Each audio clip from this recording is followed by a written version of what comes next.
말씀입니다. 오늘 말씀은 구약성경 역대기야 7장 13절로 14절의 말씀입니다. 제가 받들어 봉독하겠습니다. 혹 내가 하늘을 닫고 비를 내리지 아니하거나 혹 메뚜기들에게 토산을 먹게 하거나 혹 전염병이 내 백성 가운데 유행하게 할 때 내 이름으로 일컫는 내 백성이 그들의 악한 길에서 떠나 스스로 낮추고 기도하여 내 얼굴을 찾으면 내가 하늘에서 듣고 그들의 죄를 사하고 그들의 땅을 고칠지라. 아멘.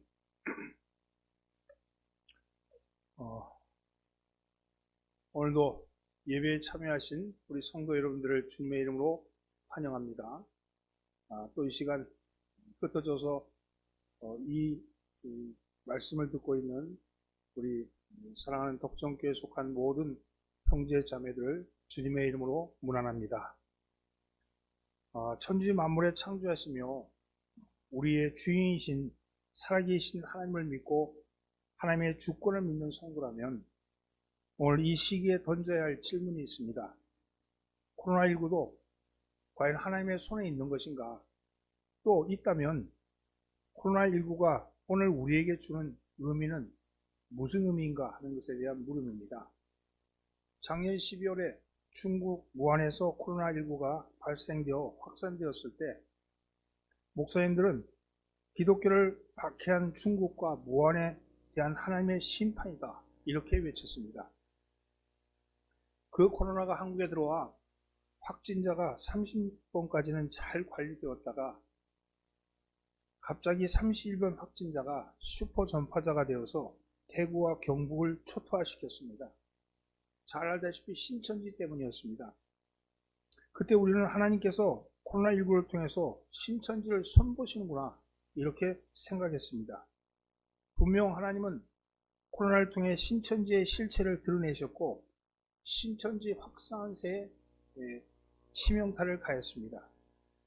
우리는 교회가 못하니까 하나님께서 하셨다고 생각했습니다. 근데 문제는 그것으로 끝나지 않았습니다. 얼마 지나지 않아서 우리는 코로나19가 전국으로 확산되었고 그 중심에 교회가 있다고 사람들이 비난하기 시작했습니다. 자, 그렇다면 이 시점에서 코로나19 그 감염병은 오늘 우리에게 무슨 의미를 주는 것일까? 또 우리 그리스도인들은 이 질병을 어떻게 봐야 하는가 하는 것입니다. 성경에 기록된 전염병을 보면 거의 대부분이 하나님의 죄에 대한 징계였습니다. 오늘 이 땅에 창궐하고 있는 코로나19도 마찬가지입니다. 이 백성들의 죄에 대한 하나님의 징계입니다. 마치 노아 시대에 온 땅이 하나님 앞에 부패하고 포악했을 때 홍수를 보내셔서 심판하셨던 것처럼 오늘 온 세상이 죄로 만연되었을 때 이 죄로 만연된 이 세상에 대한 하나님의 징계로 보아야 합니다.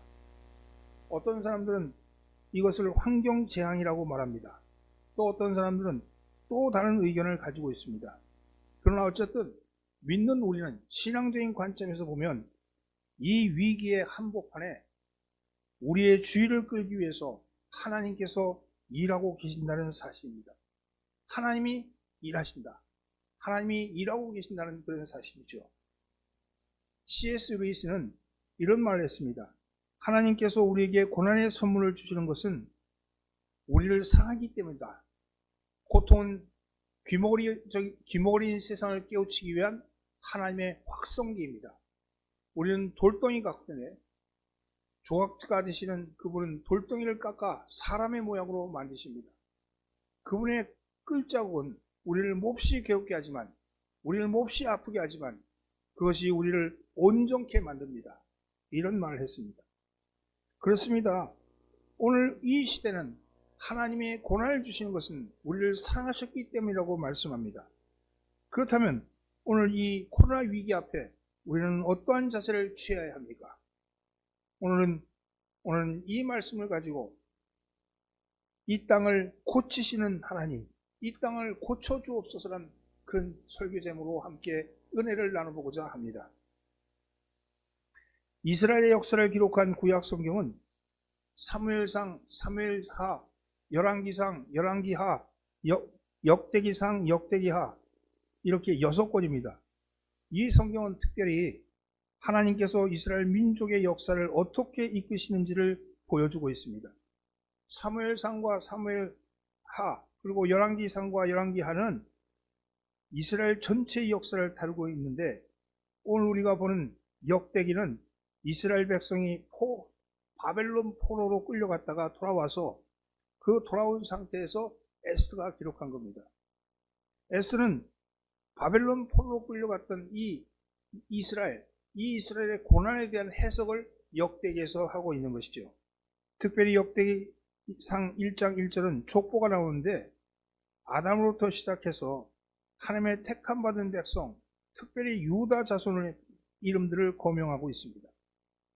역대기 하는 하나님께서 이스라엘 백성들을 회복시키는 회복의 메시지를 전하고 있는 것입니다. 역대기는 그 중심 내용이 하나님께서 맺은 언약입니다. 먼저 다윗과 맺은 언약을 이야기합니다. 이것을 다윗 언약이라고 그러는데 역대기상 17장 10절에서 14절의 말씀입니다.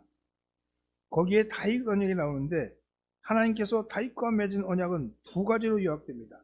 하나는 하나님께서 다윗 왕조를 통해서 영원한 하나님 나라를 세우시겠다는 것입니다. 다윗의 후손 가운데 온 인류를 구원할 그리스도를 보내주시겠다. 그리스도께서 나오신다 하는 그 약속입니다. 또 하나의 약속은 하나님께서 솔로몬을 통해서 하나님을 위한 성전을 짓게 하겠다는 것입니다. 하나님은 솔로몬을 통해서 다윗에게 주셨던 그 약속을 확인하셨습니다.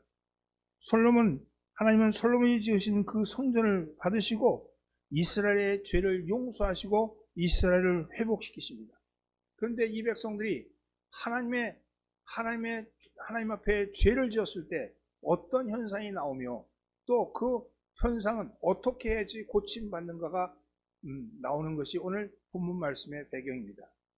이런 배경에서 오늘 13절과 14절 말씀을 함께 봉독합니다.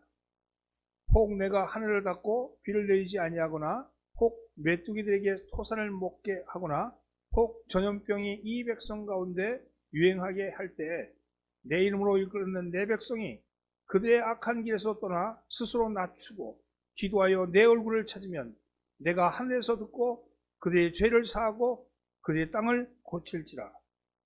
그렇습니다. 먼저 13절에 땅이 병들었을 때 나타나는 현상을 이야기합니다.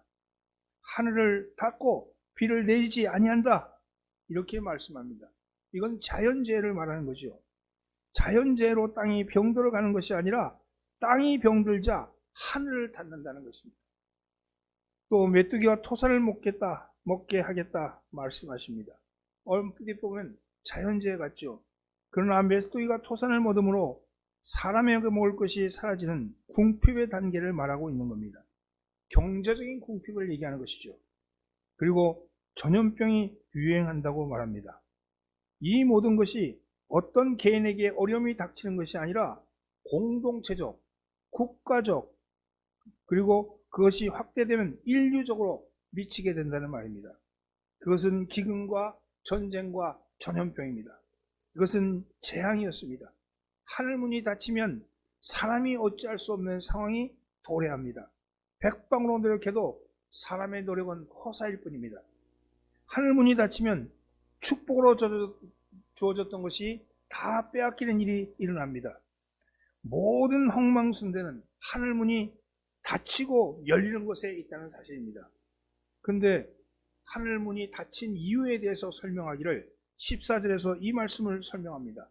내 이름으로 일컫는 내 백성들이 그들의 악한 길에서 떠나. 여러분, 여기 보면 이 부분에 주목해야 합니다. 하늘문이 닫히고 열리게 한 모든 원인이 내 이름으로 일컫는 내 백성이다. 이렇게 말씀하고 있는 겁니다. 믿지 않는 사람에 의해서 역사의 흥황이 주도되는 것이 아니고 하나님의 백성이 어떻게 하느냐에 따라 달린 문제라는 겁니다. 하나님은 당신의 백성들의 행동에 매우 예민하게 반응하십니다. 세상 사람들이 죄를 짓고 불순종하며 마음대로 사는 것은 어찌 보면 당연한 일입니다. 그러나 하나님의 백성이 죄를 짓는 것에 대해서는 하나님이 그대로 넘어가지 아니하시겠다 이렇게 말씀합니다. 왜 그렇습니까? 내 이름으로 일컫는 내 백성이, 즉 그 백성에게 하나님의 이름이 붙어 있기 때문이라는 겁니다. 이름은 명예의 상징입니다. 하나님을 믿는 순간부터 우리는 하나님의 백성들이기 때문에 하나님 여호와 하나님의 명예가 되는 것입니다. 하나님은 굉장히 집요할 정도로 당신의 명예의 마음을 쓰십니다.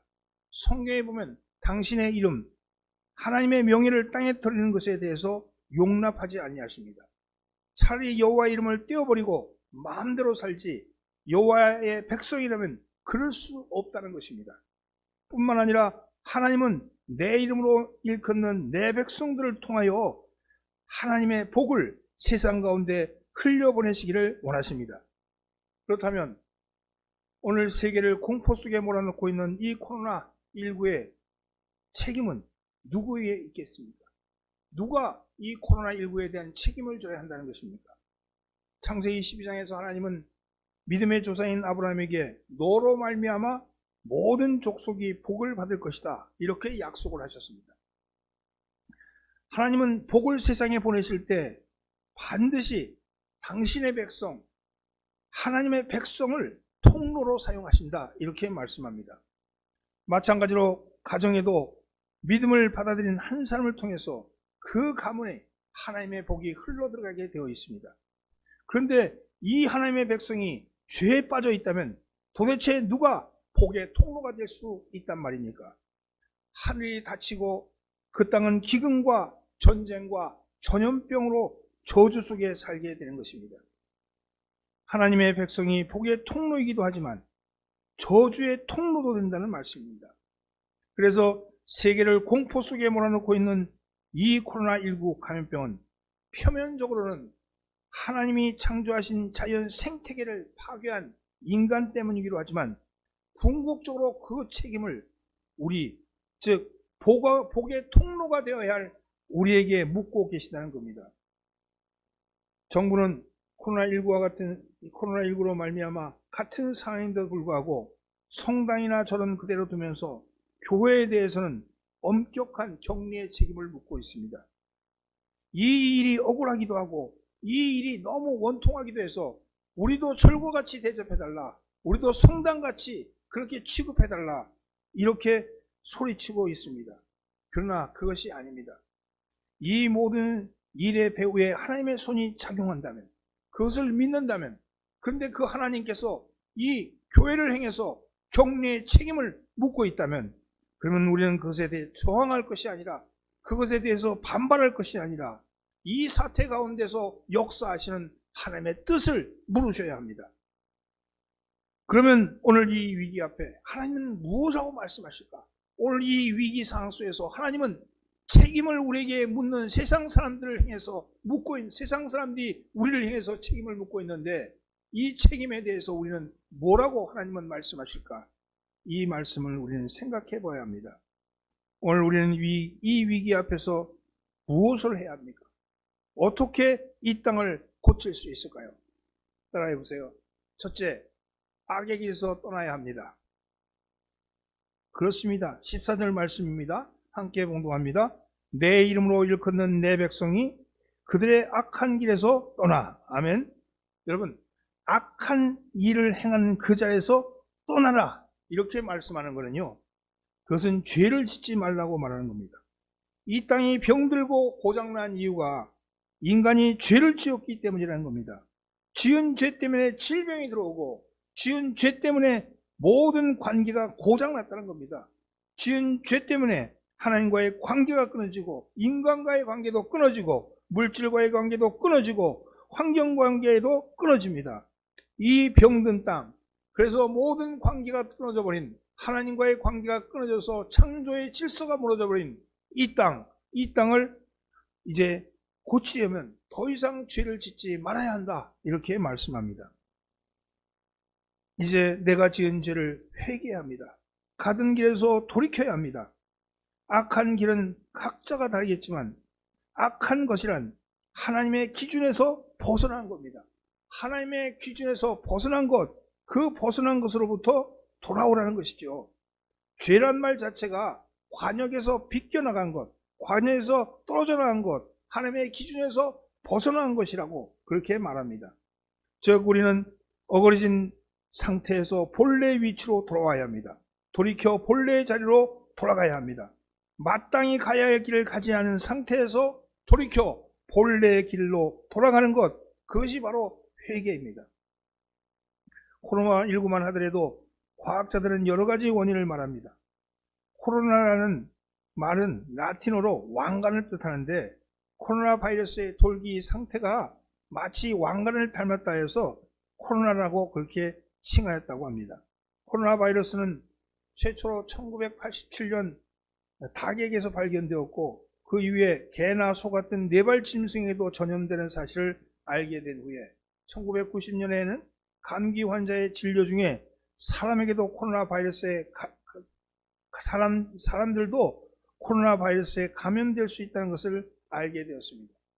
그 후에 박쥐에 의한 감염과 최근에는 연어에 의한 감염설 등을 원인으로 찾습니다. 과학자들은 여러 가지 원인을 찾아내기만 할 뿐입니다.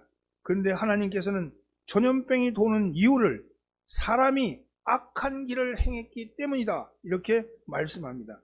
코로나 바이러스의 원인은 인간이 함부로 자연을 파괴함으로 하나님께서 나누어 놓은 경계를 무너뜨렸기 때문에 생기는 것입니다.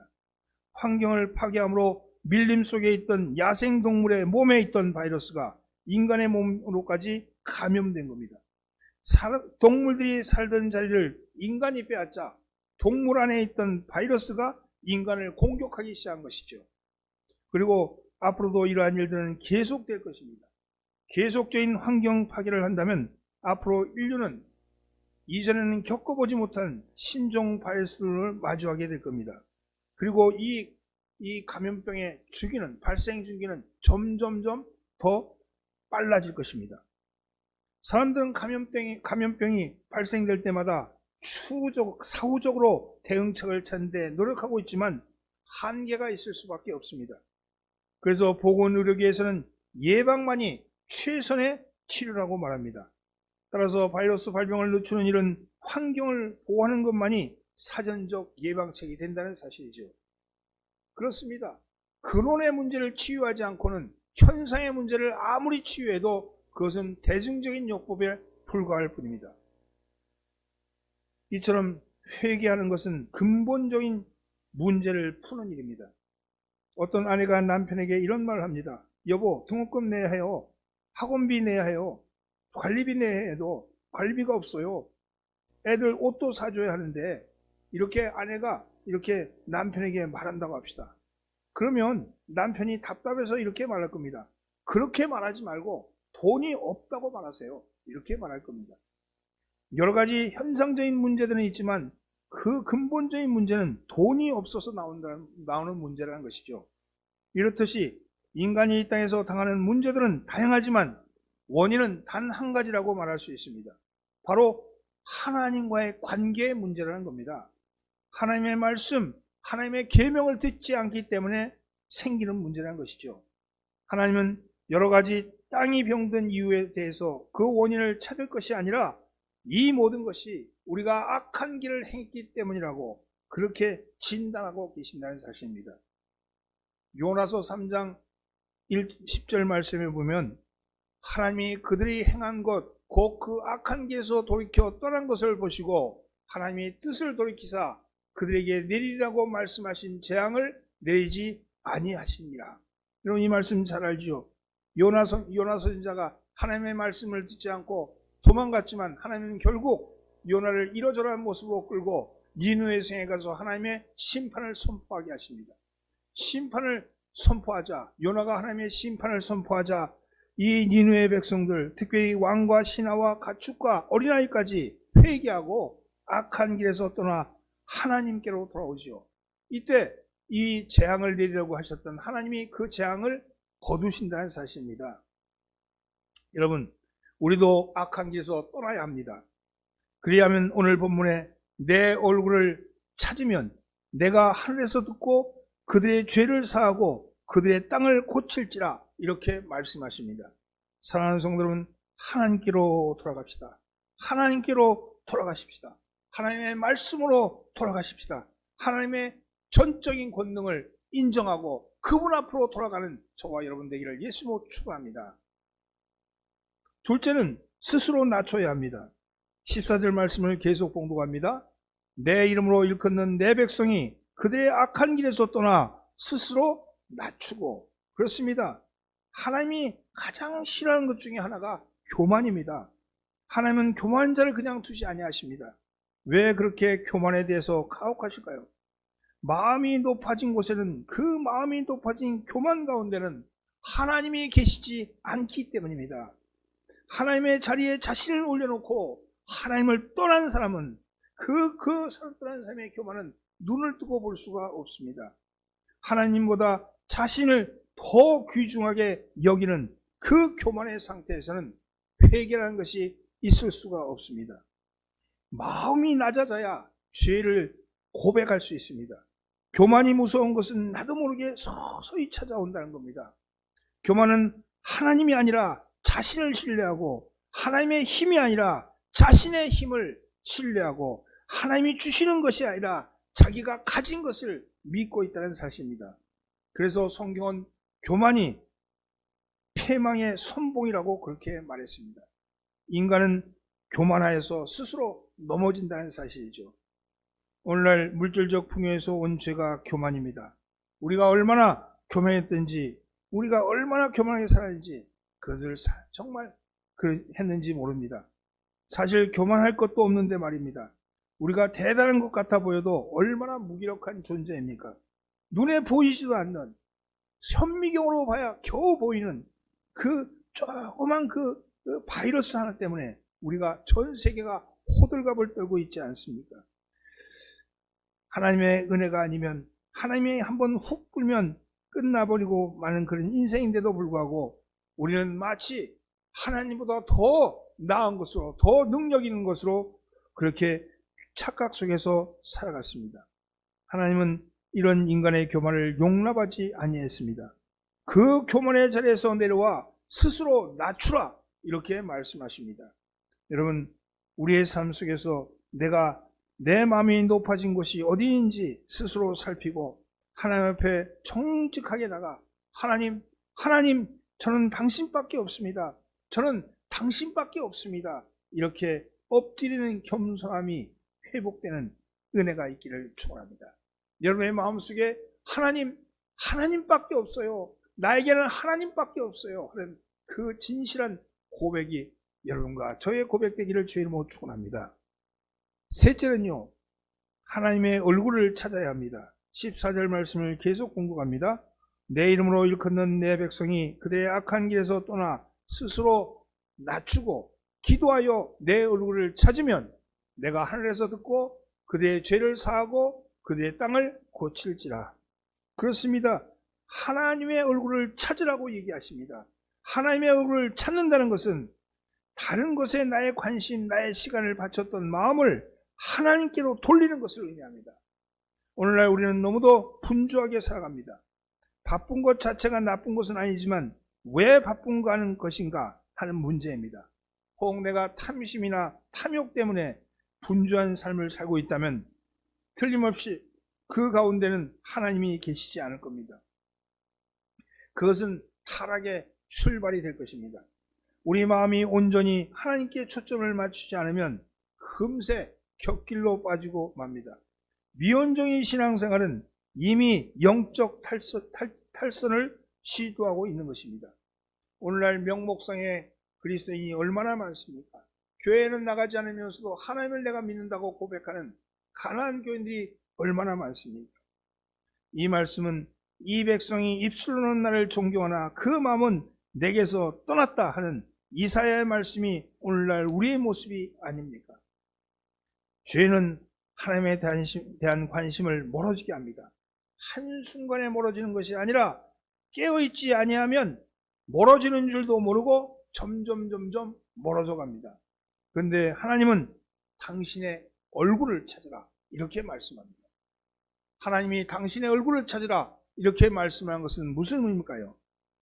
히스기야 왕은 유다의 선왕이었습니다. 하나님은 히스기야에게 은혜를 주셔서 그 당시 유대의 가장 위협적인 존재였던 아수르의 공격으로부터 보호해 주셨습니다.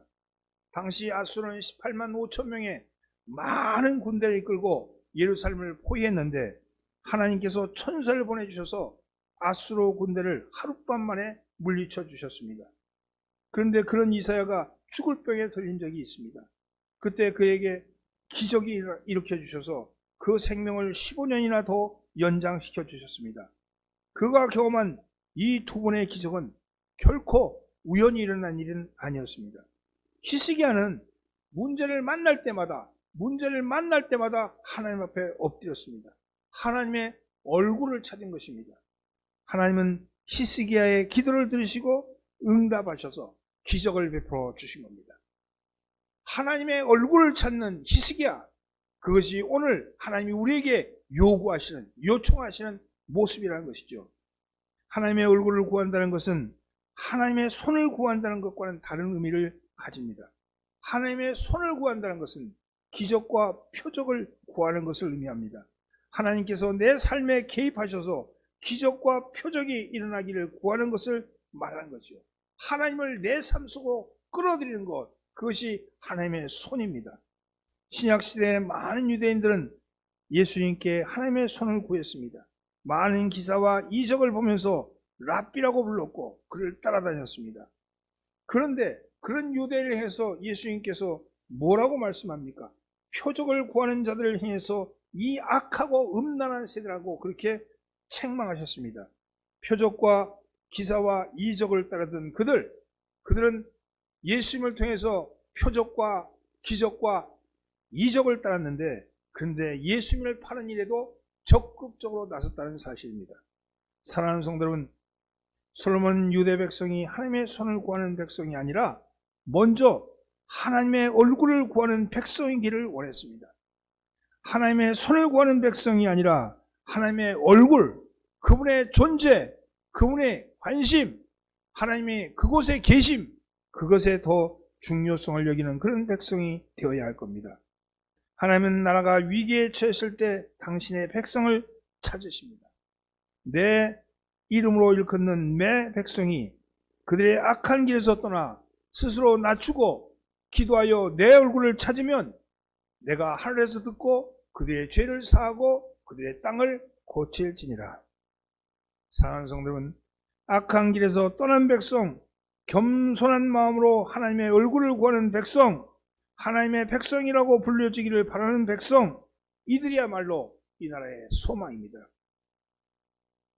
이들은 모두가 하나님을 떠나 사는 세상 속에 남은 그루터기와 같은 사람들입니다. 소돔과 고모라가 의인 10사람이 없어서 멸망당했죠. 그러나 오늘 이 그루터기 같은 그 사람들, 하나님의 얼굴을 구하는 사람들이 있다면 이 땅은 여전히 희망이 있는 것입니다. 말씀을 정리합니다. 오늘 사랑하는 성도들은, 오늘 코로나19는 누구 때문입니까? 바로 다른 사람이 아니라 하나님의 백성이라고 불리는 우리 때문이라는 것입니다. 그렇다면 어떻게 해야겠습니까? 우리가 축복의 통로가 되어야 되는데 저주의 통로가 되어버린 지금 우리가 그러면 어떻게 해야 되겠습니까? 오늘 본문은 세 가지를 얘기합니다. 먼저 악한 길에서 떠나라고 말씀합니다. 둘째는 겸손히 자기를 낮추라고 말씀합니다. 셋째는 하나님의 얼굴을 구하라고 그렇게 말씀하십니다. 사랑하는 성도는 이번 주간에 하나님의 백성 되기를 소망합니다. 기도하겠습니다. 오늘도 시퍼렇게 살아 역사를 주관하시는 하나님, 코로나19로 이 땅에 황폐해졌습니다. 하늘문이 닫혀서 감과 홍수와 태풍이 몰아치고 기근과 공포와 전염병이 창궐합니다. 우리를 복의 통로로 삼으셨던 주님, 이 재앙 한가운데 저희들이 있습니다. 복을 받은 우리가 마치 그 복이 당연한 것 같이 여기고 자신이 알고 있는 실천하지도 못할 믿음이 최고인 것 같이 교만함으로써 돈을 우상으로 삼고 자식을 우상으로 삼고 관계를 우상으로 삼음으로 복의 통로가 막히고 말았습니다. 우리는 주님, 재앙의 통로가 되고 말았습니다. 주님, 저희를 긍휼히 여겨 주옵소서. 이 시간 주님의 얼굴을 구합니다. 저희로 악한 길에서 떠날 수 있는 마음을 허락하여 주옵소서. 저희의 교만했던 몸과 마음을 낮추어 주옵소서. 오늘 이 시간 병든 사람들은 병든 몸에 손을 얹기를 바랍니다. 기도합니다. 하나님은 나는 너를 치료하는 여호와임이라 하셨습니다. 예수님께서는 우리의 연약한 것을 친히 담당하시고 병을 짊어지시고 그가 채찍을 맞음으로 우리가 나음을 입었더라고 말씀하셨습니다. 주님, 이 말씀을 의지해서 내가 명령합니다. 이제 내가 나사렛 예수 이름으로 명하노니 질환의 영은 나를 떠날지어다. 예수 이름으로 명하노니 온갖 질병의 증상들은 즉시 당장 사라질지어다. 주님, 오늘도 우리의 기도를 들어주시고 우리의 병든 몸을 고쳐주시고 닫힌 하늘문을 열어주셔서 이 땅을 고쳐주시는 하나님을 찬양하오며 그 아드님 되시는 우리 구주 예수 그리스도로 기도드리옵나이다. 아멘.